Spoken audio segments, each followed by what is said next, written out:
Big news coming out of Microsoft today as CEO Satya Nadella cements his grip on the company and its direction. Nadella sending a roughly 3,000-word email to employees detailing a new course for the tech giant, saying that Microsoft will no longer describe itself as a devices and services company.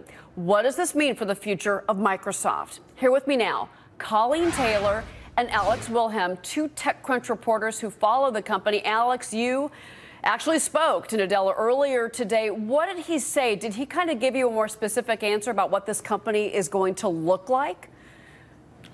Well, yeah, we did. We talked about the entire issue. I think what you want to think about here is that he's trying to put his stamp on the business and move it away from the Ballmer trajectory, the former CEO.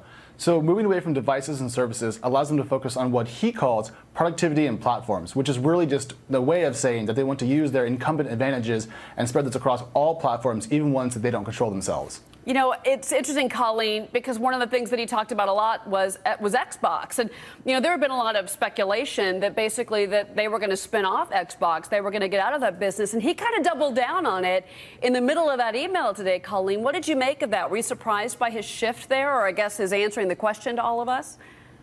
Definitely surprised by how straightforward he was. This is the one moment of real clarity in this really long, sort of rambling college admissions essay-esque screed that he published. He said very clearly, one thing we are not doing is selling Xbox, that we're committed to Xbox as the platform that we're going to hold on to. I think what Alex said is absolutely right. People want to see big changes from Microsoft. That's why they switched up the CEO here and they got Satya in.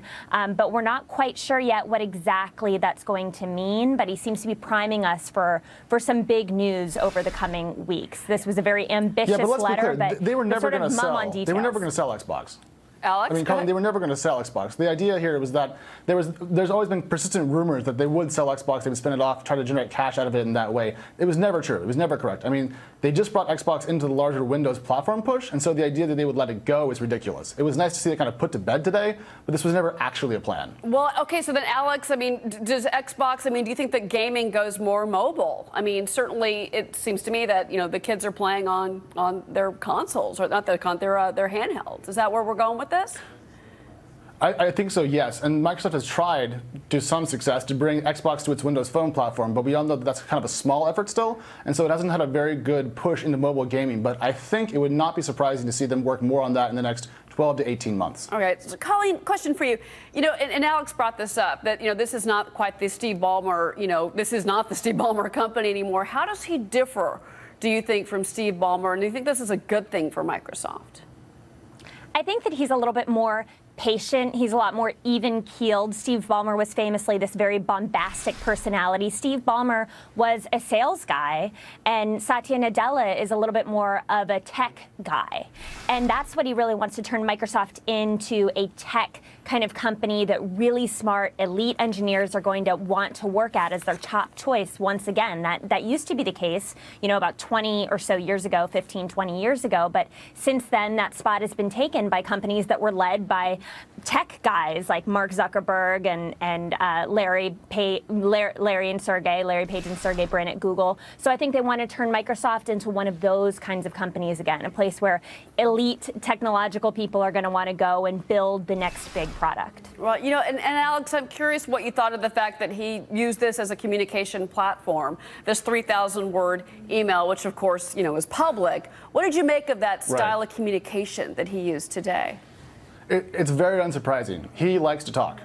During his first 6 months no, I mean, that's not a negative thing. He likes to communicate.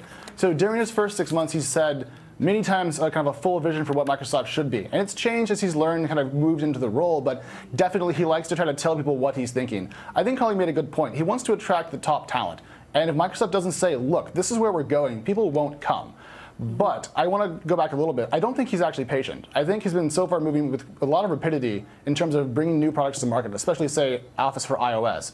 So I think he wants to move quickly, tell people what he's doing, and hopefully attract more key talent, especially down here in the Bay Area. Real quick, to both of you, Alex, to you first, is it going to cut jobs? I would not be surprised. The Nokia deal is bringing, I think, 25,000 new roles, so I think some people are going to go. Colleen? Yeah, I think that some jobs are going to be cut because they want to bring more hire talent in to replace them. And so I think we might see some job cuts, and we might see a big acquisition or two. If Microsoft can't build it itself, it might buy it to give a quick boost to the kind of culture that it seems to want to build in the future. So we might be seeing some acquisitions here in the coming weeks. Interesting. There's so much to follow with this company. Colleen, Alex, both of you, thank you so much. Of course. Thank you.